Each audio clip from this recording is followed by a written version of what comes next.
Paz de Cristo, hermanos. Estamos en otra transmisión más de Movidos por Fe. Espíritu Santo que nos guíe en esta tarde. Amén. Vamos a orar en el nombre del Señor Jesús para que esto sea alcanzadas a las almas y que podamos entender lo que el Señor quiere decirnos. Amén. Bendito Padre Celestial, te damos gracias, Señor, porque tú eres grande y misericordioso, Señor, porque tú has formado los cielos y la tierra, el universo, Señor, y todo es bajo tu voluntad, Señor. Se hace tu voluntad tanto en el cielo como en la tierra, Padre Santo. Por eso te agradezco, Señor, por tenerme aquí en este mundo con un propósito, Señor, y a cada uno de los que estamos de este lado y los que están del otro lado, Señor, tienen un propósito en este mundo. Gracias por la vida y la salud, la prosperidad, y que nos cuide de todo mal, Señor, y nos protege de todo nombre de Cristo Jesús. Amén. Gloria a Dios. Hermanos, pues el tema que traemos hoy se llama el carácter de un padre espiritual. Teníamos un estudio sobre hablando el carácter del padre, ¿verdad? O sea, no el carácter, cómo debe ser un padre espiritual. El tercer libro de Juan, primero, capítulo 1, versículo 4, que dice así la palabra de Dios, dice: no tengo yo mayor gozo que este, que el oír que mis hijos andan en la verdad. Amén.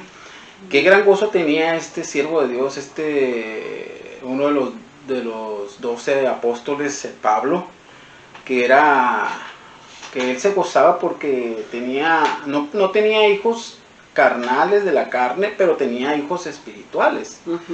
Entonces él se gozaba porque miraba a sus hijos espirituales que andaban en la verdad. Pero aquí hay algo muy claro, hermano, que a veces a los hijos tenemos que hablarles y también se deben de corregir. Vamos a ver los ejemplos que Pablo deja, que en un capítulo en un libro muy bien especificado, viene en el primer libro de Corintios, capítulo 4, del 14 en adelante. Vamos a estudiar rápidamente estos 6 características de un padre espiritual y a ver si coinciden con las características que como padres naturales debemos también estar desarrollando. Ahora aclaro esto. Hay muchas otras características que un padre en lo natural debemos desarrollar. Estas 6 características. ¿Amén? Dice, están solamente implícitas en esto. No son todas, pero quiero rescatar 6 que Pablo menciona aquí. Dice, la primera característica de un padre espiritual es que amonesta. Eso lo dijimos, es uno de los caracteres que mencioné en el estudio pasado. Traen muchos más, hermano, pero son de los que Pablo dejó plantados en el libro de Corintios. En 1 Corintios 4:14 dice Pablo: no escribo esto para avergonzaros, sino para amonestaros como hijos míos amados. Amén. Pablo no fue ni riguroso, no fue duro, exigente con su corrección a los corintios. Dice, con el fin de avergonzarlos. Tenía mucho de qué avergonzarlos al pueblo de Corintios. Tenía mucho que decirles para que los corintios se avergonzaran de sus acciones. Pero no lo quiso hacer Pablo. ¿Por qué no lo quiso hacer? Porque pues era un padre amoroso, ¿verdad? Entonces, todo padre amoroso que ama a sus hijos, si los ama los tiene que corregir, pero en lo que vemos aquí en lo espiritual, es muy diferente la corrección. ¿Me entiendes? Es muy diferente a corregir un hijo en tu casa que es de la carne, porque se porta mal. Porque él dice era un padre que amaba a sus hijos, pero el propósito de Pablo, el principal de él era no avergonzarlos, pero sí quería dejar en su conciencia la verdadera intención de amonestarlos, de exhortarlos y de llevarlos al arrepentimiento y al cambio de conducta. Amén. Entonces, el cambio de conducta, cuando va a amonestar, es decirle a alguien que estás mal en lo que no es lo correcto, ¿verdad? Entonces, es hacerle entender que por ahí no es por acá. Entonces, sabemos que La palabra amonestar, eso es lo que lleva, ¿verdad?, a hacerle ver a la otra persona que está mal en lo que está pensando. Dice, hay ocasiones que como el padre espiritual, como el natural, amonestan. Es decir, exhortarlos, llevarlos al arrepentimiento, al cambio de conducta. Por lo tanto, la responsabilidad tanto de un padre terrenal como de la del padre espiritual es llevar a los hijos a la restauración, a la edificación y nunca a la destrucción. Porque los amas, no los vas a llevar a que por una corrección decirles, ¿sabes qué? Pues no hagas esto, pero sí puedes hacer esto, sabiendo que está mal. ¿Me entiendes? Tienes que llevarlo a la corrección, a lo sano, pues. La palabra amonestar es la palabra que traducida al castellano literalmente es poner en la mente. Eso significa en el castellano amonestar, que tienes que ponerle en la mente a la otra persona. Supone la idea, el amonestar, que hay algo equivocado en la persona amonestada que debe ser corregido. Cuando tú sabes que está algo bien, hermana Claudia, y dices tú, hermano, es que este está mal, o hermana, es que este está mal, por ahí no es así, va a ser que pase algo, qué cosa, o a mí me ha tocado a veces dar consejos también, que no es, pero a veces lo hacen aunque les digas. y de repente dicen, hermana, usted tenía razón, hermano, usted tenía razón. No se lo dije, hermano, debería haberle hecho así, así, allá. Es que yo pensé que estaba haciendo algo. No, cuando uno se los dice porque a veces ya lo pasaste, lo viviste, o porque sabes que por algo en tu interior, que es el Espíritu de Dios que te dice, dile esto, o dile que así no es, pero es así. Entonces, ese es de cambiarle la mente a la persona, que en lo que ella piensa que está bien, y tú sabes que está mal, es hacerla entender que está mal, cambiarle su mentalidad. Es como decirle a un borracho, ya no tome, porque le va a perjudicar, pero es un vicio en el vicio de la cerveza, y lo sigue haciendo hasta que viene una consecuencia grave, ¿verdad? Entonces la persona ya quiere que pues sí me dijeron, pero no quise entender. Ya después viene arrepentirse, ¿verdad? Porque se lo advirtieron, ¿verdad? Fíjese lo que dice en Gálatas 6:1. Hermanos, si alguno fuere sorprendido en alguna falta, vosotros que sois espirituales, restaurarle con espíritu de mansedumbre, considerándote a ti mismo, no sea que tú también seas tentado. ¿Qué quiere decir esto? Que muchas veces cuando vemos a alguien que está haciendo algo mal, es bueno amonestarlo, decirle su error. O cuando te llegan a pedir un consejo, considérate que a veces tú también puedes llegar a estar en esa situación. Ahí se podría aplicar el texto que dice, porque miras la paja que está en el ojo de tu hermano y no echas de ver la viga que está en el tuyo propio. Así es. Entonces muchas veces entra eso ahí, pero sabiendo nosotros que estamos mal, ¿cómo podemos corregirlo? Tenemos que corregirnos nosotros primero para poder corregir a aquella persona. Sí, es que si uno está haciendo algo malo, ¿cómo le puedes ir a decir a alguien, estás mal? Un ciego no puede guiar a otro ciego. Pero se da cuenta, pero hermana Lorenz, hay muchos que todavía sí lo dan el consejo. Sí. Lo dan el consejo y les va bien porque das el consejo. Y ahora hay gente que yo he oído que dice, di el consejo y le fue bien a él y a mí me está dando mal. Entonces, porque no lo ejecutan, pues, para uno mismo, porque la palabra de Dios es una espada de dos filos, corta para allá y para acá, para los dos lados. Así es. Entonces, el amonestar es uno de los caracteres del padre espiritual. Otro carácter también de un padre espiritual es un padre ama. ¿Qué padre no ama a su hijo? No, pues. No le vas a decir, como dice la escritura, ¿qué padre no ama a su hijo, siendo que si te pide de comer no le vas a dar un escorpión o le vas a dar una piedra? Le tienes que dar de comer algo que pueda comer para que se nutra, vivir para él, para sacarlo adelante, por la persona que tú amas, ¿verdad? Entonces,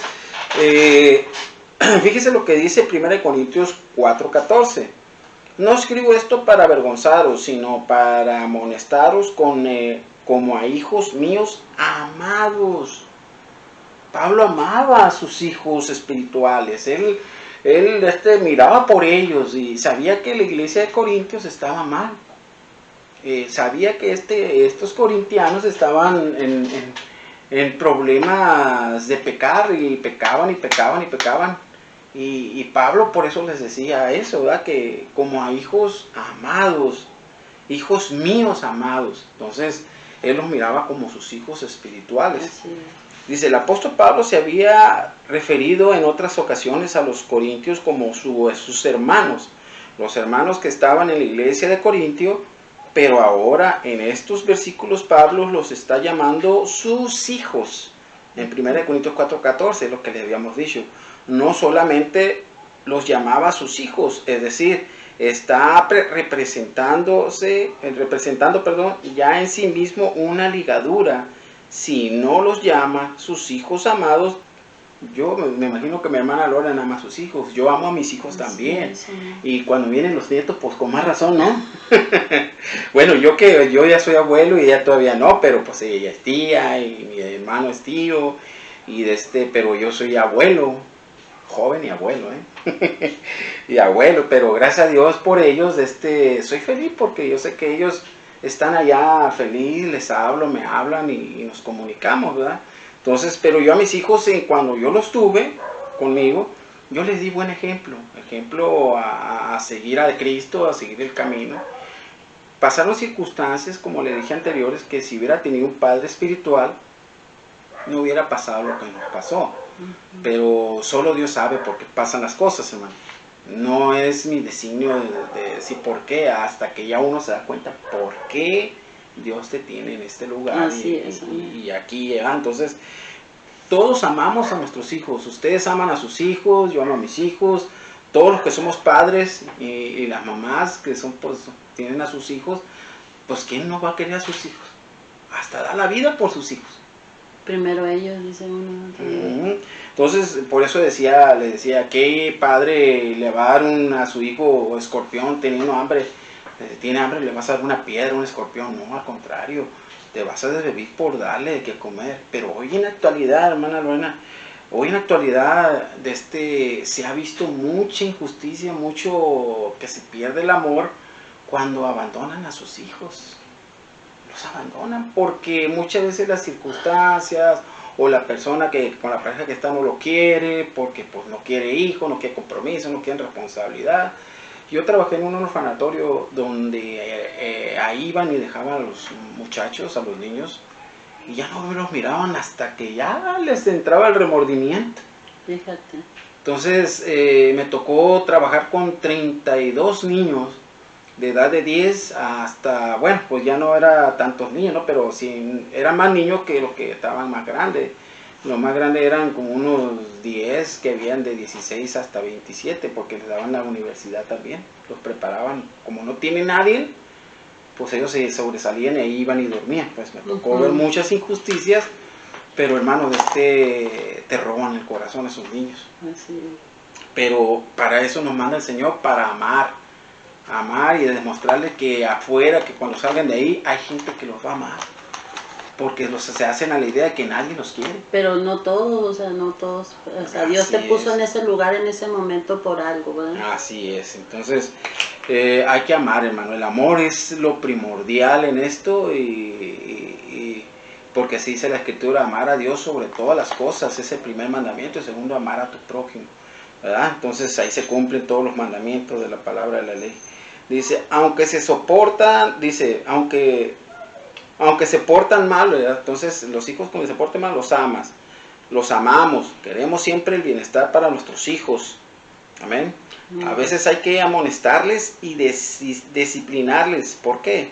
Porque los queremos, porque los amamos, precisamente por eso. Y esto Pablo lo está manejando de esta manera, amados, dice. Mis hijos amados. Esta palabra amados viene del verbo griego agapao.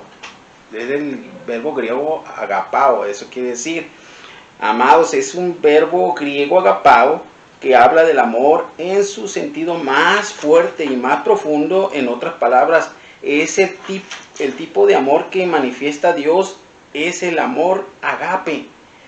No es un amor filial que tiene que ver con el amor fraternal, que nos podemos manifestar unos a otros. El amor agape está por encima del amor filial, pero también está por encima del amor eros. El amor eros es el que se manifiesta a través de las relaciones sexuales, ¿verdad, hermanos?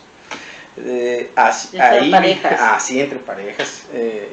Ahí viene el erotismo, amor erótico. Por este amor, el amor está queriendo Pablo, está adquiriendo Pablo el amor a sus hijos, a sus hijos espirituales. Entonces, hijos es donde dice hijos amados, ahí le dice a ellos, ¿verdad? Entonces, es decir, ya los amó con el amor más profundo, más fuerte, que es el amor que tiene que ver con el amor de Dios. Por eso los llamó hijos amados. Años más tarde, Pablo expresó su gran amor por los corintios cuando les escribió las siguientes palabras en 2 Corintios 12, 14. Miren lo que Pablo les mencionó y les sigue refiriendo su amor por ellos, y dice: he aquí, por tercera vez estoy preparado para ir a vosotros, y no seré gravoso, porque no busco lo vuestro, sino a vosotros, porque no deben atesorar los hijos para los padres, sino los padres para los hijos. El 15. Y yo con el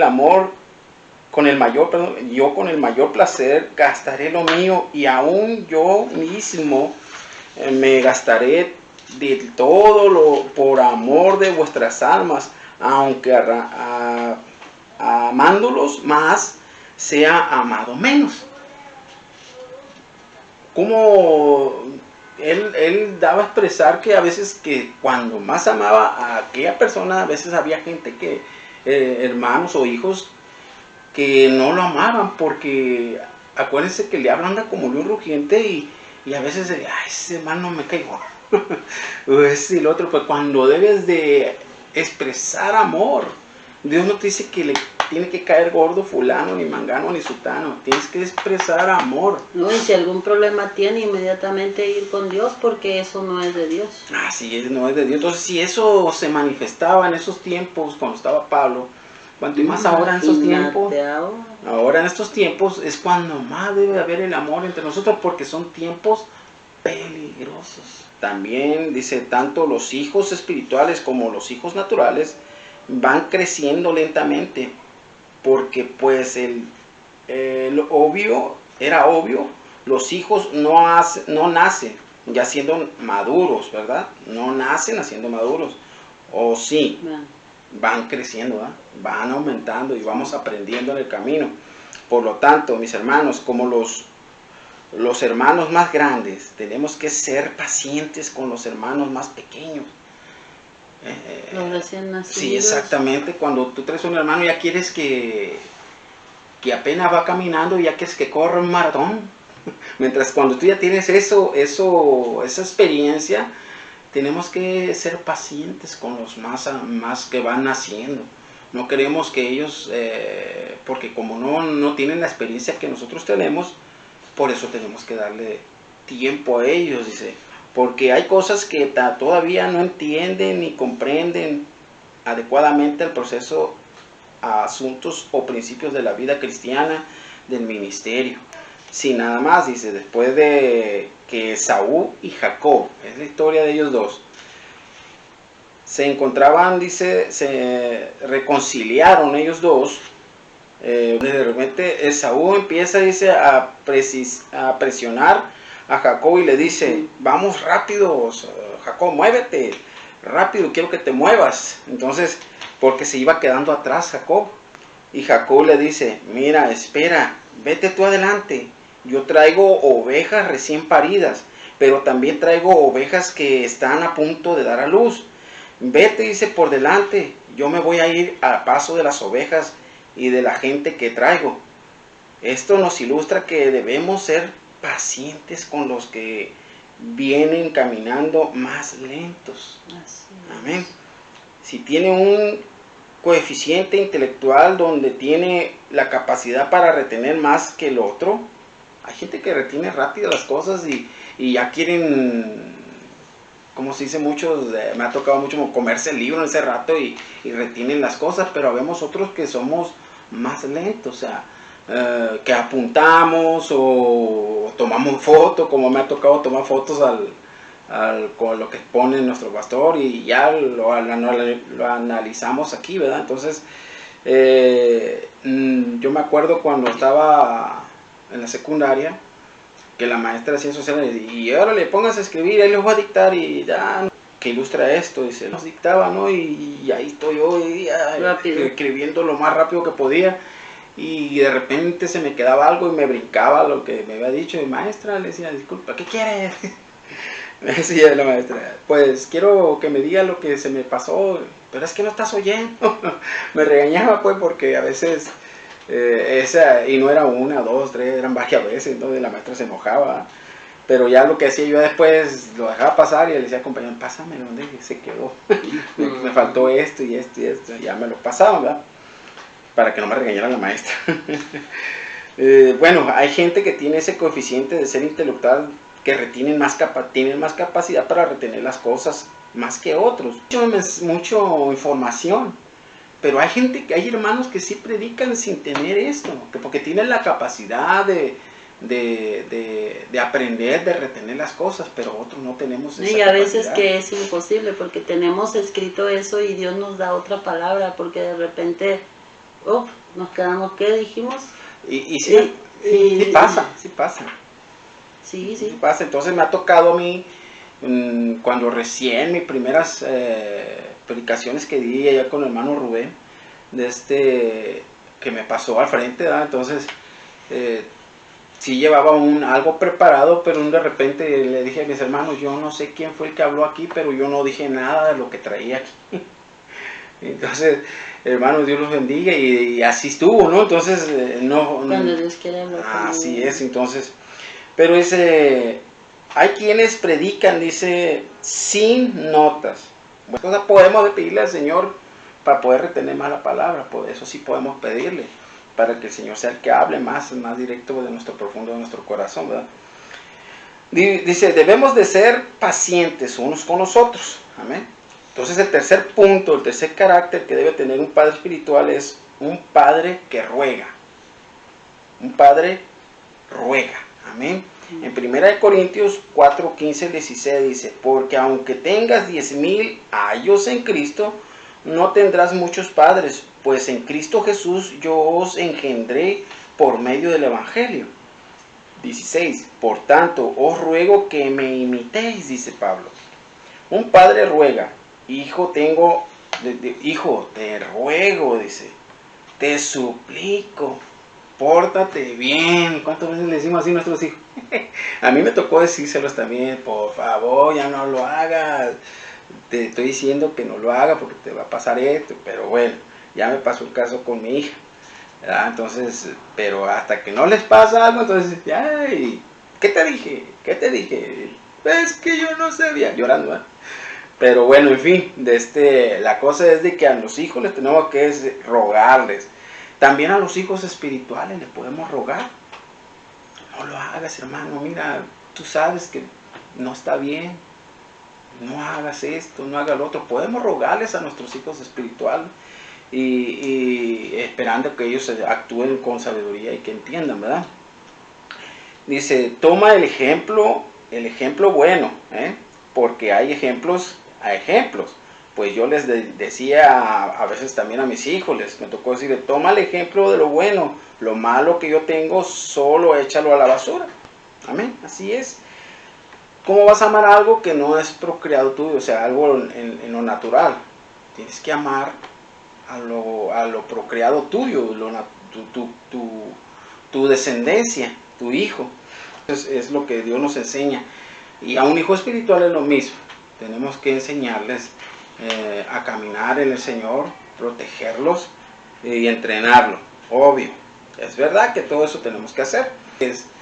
pero un solo padre nomás va a haber, que era el apóstol Pablo, que tenía a sus hijos espirituales, amén. Pero ustedes van a, dice, a tener solo un padre espiritual, y padre espiritual era Pablo. El padre espiritual es lo que ruega para que imiten lo bueno de él. Tú y yo y cualquiera tenemos problemas, tenemos fallas, no somos perfectos en el camino de Dios, no somos como Jesús vino a este mundo, que Él fue perfecto y Él dejó un ejemplo a seguir y podemos seguir su ejemplo, ¿eh? Entonces, el cuarto carácter que Pablo nos enseña es de un padre espiritual, es que un padre da ejemplo.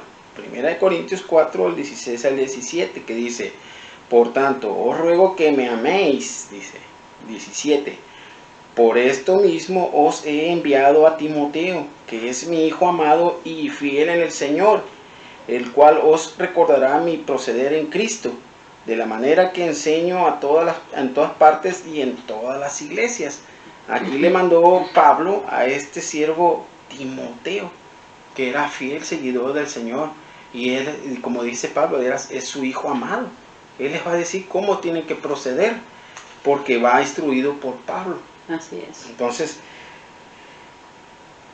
dice Pablo, enseñas, soy un padre, yo soy un padre que tengo que enseñar a mis hijos la eficacia, lo que es así como Pablo hizo con Timoteo, pues. Sí, así es. Entonces, enseñarle lo bueno, pero nosotros a veces en nuestros hogares sale lo malo también, porque no somos perfectos, lo que te decía. Entonces, si no estás acompañado del ejemplo, amén, el ejemplo que le damos nosotros como padres y a nuestros hijos espirituales es lo mismo, el buen ejemplo.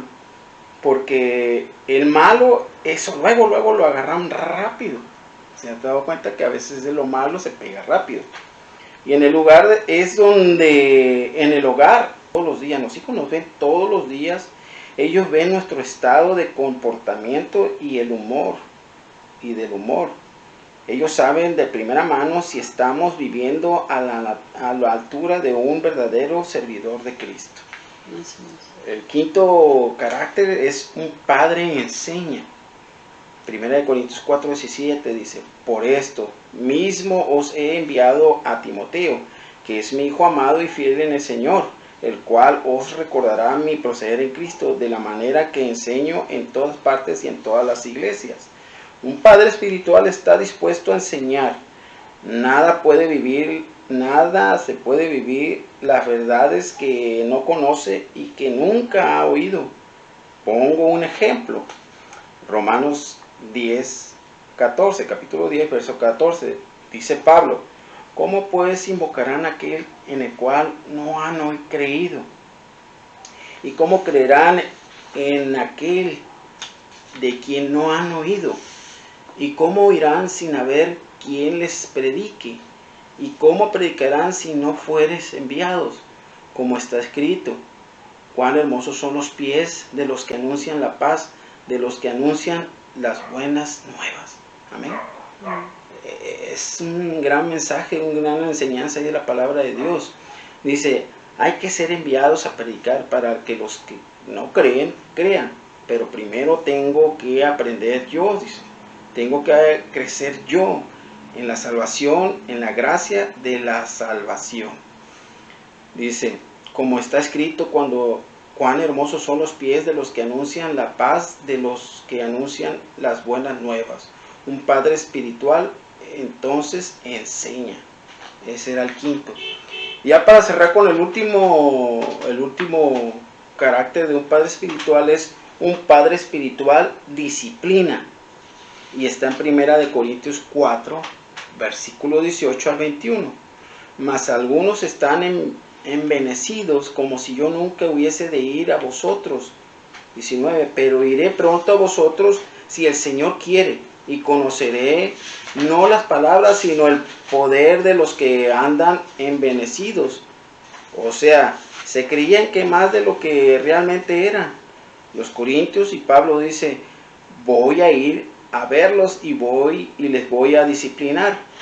Del verso 20 dice, porque el reino de Dios no consiste en palabras sino en poder.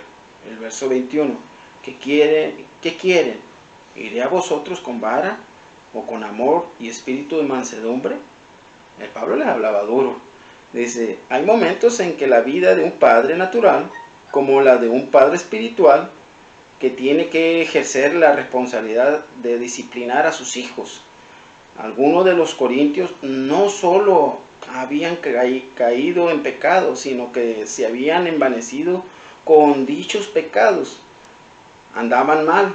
Entonces, ¿por qué estas palabras envanecidos se traduce hinchazón, inflamados? Se creían más de lo que realmente eran. Dice que ellos habían estado cometiendo pecado. Creyeron que podían continuar practicando sus pecados porque nunca creyeron que Pablo los iba a confrontar por sus pecados. Pero Pablo, como un padre espiritual, tenía que consultar a los corintios, que los amaba como a sus hijos. Los tenía que confrontar de sus pecados. El corazón de Pablo, alguien dijo que el corazón de Pablo era como un terciopelo que es suave y delicado, pero a la vez el corazón de Pablo también era de acero, es fuerte, sólido y firme y sin doblez. En otras palabras, el corazón de un padre espiritual debe estar dispuesto a ser amoroso, pero a la vez debe estar dispuesto a estar firme para impartir la disciplina cuando sea necesario. Un padre espiritual, entonces, es aquel que está dispuesto también a disciplinar. Amén. Dice, te voy a dejar con un texto que quiero que lo analices y que muchos ya conocemos. Te dejo con la mejor recomendación y que tú y yo lleguemos a ser perfectos. Dice la palabra de Dios en el libro de 2 Timoteo 3, 16 y 17, dice así: toda escritura es inspirada ¿por quién? Por Dios, y útil para enseñar, para redarguir, para corregir, para instruir en justicia. 17, a fin de que el hombre de Dios sea perfecto, enteramente preparado para toda buena obra. Entonces, aquí está la corrección, la palabra de Dios. Amén. La corrección no la damos nosotros, la corrección la da el Señor. La misma palabra de Dios te enseña a corregirte. Así es. Digo, mi hermano y yo somos imperfectos. Nadie es perfecto. Entonces, Dios nos ayude, hermanos, Dios nos bendiga y